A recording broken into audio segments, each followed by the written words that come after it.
and that's explaining it, why Jake is getting jacked up. After captivity, idol worship was at the top of the list. It was at the top of the list on the 10 commandments. It was at the top of the list. Like idol worship is like direct slap in the Most High's face. Yep. You know? It's hey, imagine that's like spitting in the Most High's face. Like no, you're right. It's the same thing. Imagine you with a good man, but you eyeball another man. That's a direct insult to your man. Okay, it's the same idea. Us as a nation, as a woman, unto the Most High, who's our man. I mean, I'm gonna read a little more. There's one more verse that I'll do right back. 37. Behold, I will gather them out of all countries, whither they have driven them in mine anger and in my fury and in great wrath, and I will bring them again unto this place, and I will cause them to dwell safely, which is the opposite side of it, right? That's the curse where he said he had scattered them. Yep. You know? Deuteronomy 28. 28 to 64. Yep. You got the Baruch? Yeah, go ahead. It's Baruch chapter 4 and verse 6. You were sold to the nations, not for your destruction, but because you moved the Most High to wrath. Yep. You were delivered unto the enemies, for you provoked them that made you by sacrificing unto devils, and not to Yahweh by Hashem Yahushai. Yep. Ye have forgotten the everlasting power that brought you up, and ye have grieved Jerusalem that nursed you. Yeah. So the Lord, He just gave you over to this condition, man. That you forsook the Most High. Okay. You treat, like He said in Jeremiah the 2nd chapter, am I become a wilderness? You know. Hey, what did the Most High do to us to get us to turn His back on us? Nothing. It was our own will. That's why the brother read that precept, right? What was that precept that you read? Sirach. It was Sirach. Yep. We turned our back onto Him. It wasn't that He did something to us. He was doing what He was supposed to do, but we forsook Him. That's it, man. Jeremiah 17. Unless there was more. Yeah, I got it. And you want that 17 and 4? 17 and 4, but that straight point? I read 8.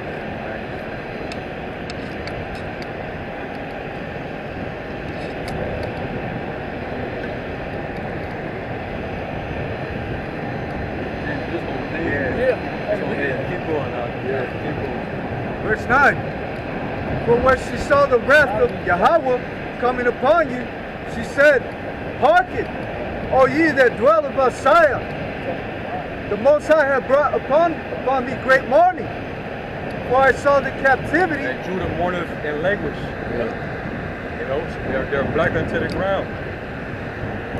You know, constantly have to, cry out. You got to constantly, complain, plead for help, plead for justice. You know, constantly in want of mercy. Can't catch a break. Now Jake just want to be equal to the devil. And it was one point where Jake was trying to do right when the northern kingdom came over here to try to follow the law, statutes, and commandments, but it still shows you that we're under the curses because they went off again. They went off whoring and following after the gods that they did when they were over in the ancient world. Under the Assyrian captivity. Building pyramids again under the Egyptians. Most High left us to the northern kingdom to ourselves over here, and look what we did with it. Yeah, they were sacrificing their sons and their daughters. Yeah, you could tell that they were influenced by Hamitic practices. You had Hamites that would come over here among you. So they adopted, a lot of their ways. Jake always did that. That's why the Lord wanted us to kill off the Canaanites when we came into the land. Yeah, so we wouldn't be influenced by it. Jake get influenced by it. Because those Hamites, they knew how to navigate the ocean, the sea. And so, like you said, they came over here. Yeah. Yeah, and that's why you see those Olmec caves down there, which are basically landmarks. They learned they were supposed to keep the righteous commandments, and And what shows that is proof in the history. You know, based on their eyewitness accounts of the customs that a lot of the tribes had, it was based on the laws and the scriptures. But you can see that they lost a lot of that because of that influence They wrote from the Hamitic nations, They man. wrote the commandments down in the Hebrew. To know that they have. Which one was that? That's another one. Back Creek, so- Back Creek, yep. And then I think that's Los Tennessee. Lunas. That's Lunas. Los Lunas, New Mexico. We don't even know what they wrote it down somewhere in Central and South America. You know, it's a bunch of artifacts that Esau destroyed, or they got hidden in Somewhere private like in a warehouse somewhere, you know. Verse 10.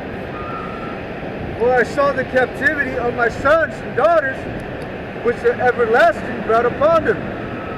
With joy that I nourished them, but sent them away with weeping and mourning.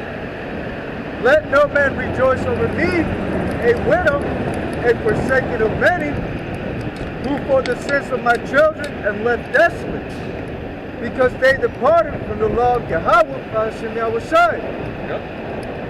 They They knew. abandoned the law, man. You know? Jacob abandoned the law. They always had an issue with keeping that standard. Jake don't want a standard, and they want to do as thou wilt.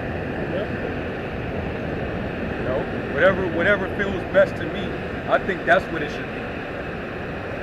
Try to bend the law. Yeah. They'll try to make Just the law. just the law for their lifestyle. Yeah, they do the same shit now. You know? That's why Jake gravitate the hardest to those liberals. Yep. Those liberals got supreme influence over Jake. Same thing in the Roman Empire. How they try to mix the draw the people in, so they mix the pagan customs with the holy customs. Yeah. You know, same thing they're doing now. They're trying to mix that liberal shit with the Bible.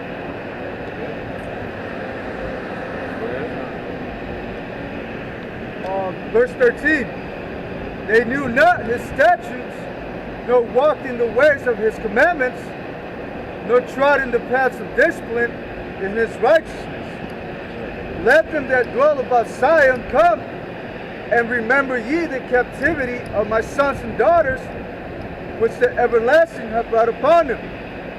For he hath brought a nation upon them from far, a shameless nation, and of a strange language, who neither reverence old man nor pity child. That's what he was dealing with, man. This devil came over and was like, man, we don't care if you're old, we don't care if you're a baby.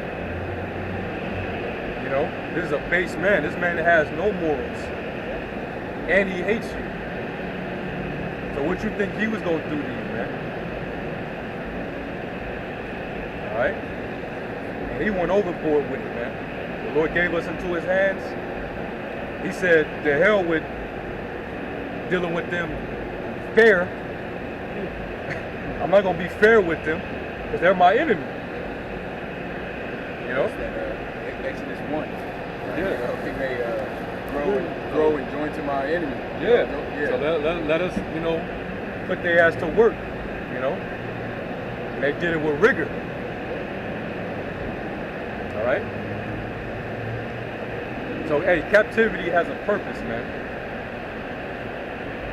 Hey, there's a scripture also in the Apocrypha that says, idleness teacheth much wickedness.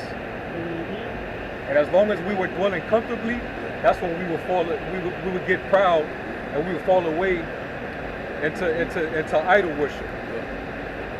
So when the Lord turned his face from us and raised up our enemies and had them put us to work, now you ain't idle. Now your ass is working, and now you catching hell, and now all of a sudden you're crying back to Heavenly Father because you realize that this condition isn't pleasant. You don't like it. Now you understand who put you in that situation. But when you idle and you ain't you ain't working, you ain't in slavery, you just chilling and you just doing what the hell you want to do. You getting proud. Jake just want to get out of trouble. Yeah, They don't want to fix the problem. They just don't want to be in trouble. pretty much. Who's else still reading? That's Did you want Jeremiah? yeah, we'll get that. Okay, no, Yeah, I was about to read it. Oh, he already had it. Jeremiah 17:1. The sin of Judah is written with a hand of iron and with the point of a diamond. It is graven upon the table of their hearts and upon the horns of your altars. While as their children remember their altars, Hey, that's like all your crimes that you've done, you got it tattooed on you. Bro, it's like, a fresh one. But it's still Freshly steaming. tatted. Yeah, it's you still feel the needle. Yeah. You know, the Soreness and the sword burn shit. and the whole. Yeah. bro, and it said like iron. It said it's etched like iron and with the pin of a diamond. Diamond. When you go into the hardness of minerals and materials, diamond is the hardest natural stone. Yeah. You know? Only thing that can cut a diamond is a diamond. Yeah, kind. And then it said like iron. It's like you know, like when they try to weld things together. Yeah. It's like that. You Yeah. know? There's no getting that off. It's welded. Kind. It's now a part of it. Kind. Verse 2. While their children remember their altars and their groves by the green trees upon the high hills, O my mountain in the field, I will give thy substance and all thy treasures to the spoil, and thy high places for sin throughout all thy borders.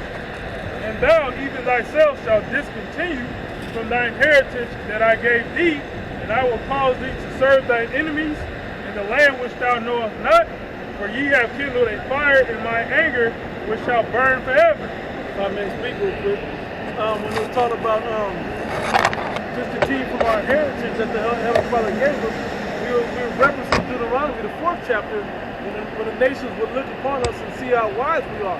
But what do the nations do now? From Lamentations, they gnash and fan the hand. This is the city that you call perfection, the perfection of beauty, or something to that effect, right? How was these niggas then? They hiss and gnash and clap their hand at us. Yeah. You know, it's vaguely different feel like, ugh. That's why when these Christians come after us in these other nations, when they look at what we're doing and what we're speaking, they're appalled, because it's like, how dare you niggas? Yeah. That ain't how y'all The way y'all are, how in the hell are y'all the people? Yeah. You know? And back to that, Jeremiah 17:4, slavery is how a part of us losing our heritage.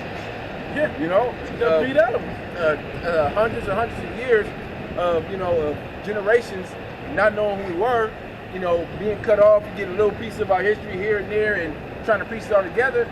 We didn't know who the hell we are 200, 300 years into slavery. Example. Yep. I got one. Because your heritage is also dealing with your inheritance. Yep. Basically your land, Yep. your property. You trying to say that's just talking about the land. Remember you But trying to say it's that? much more than just your land. Yeah.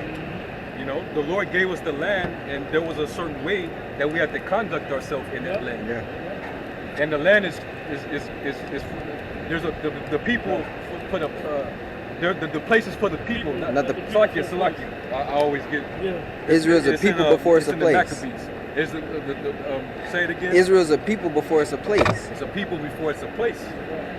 But now, if you remove those people from that land, now they're in an unfamiliar area, and now it's like those rules that they had installed in their old home, they got to start afresh. Yep. At least in your own home, you had on your wall, Kind. Yeah. you had the commandment, you had, ways of conduct. Yeah. Kind. You had standards of how that household goes. Now that you're in a whole other complete stranger's home, it's completely different. No So you rules. can easily, if you spend so many years there, getting beat up and battered, and being told, nigga, you in my house now. You gotta speak, you gotta talk like me now. Kind. We eat like this. This is how you're supposed to eat. Yeah. This is what you're supposed to eat. Yep. When that happens, and that happened for years, you completely forget about your old inheritance and how you lived and how you conduct Customs. yourself and the customs that you used to perform. you forget about all that. You become a completely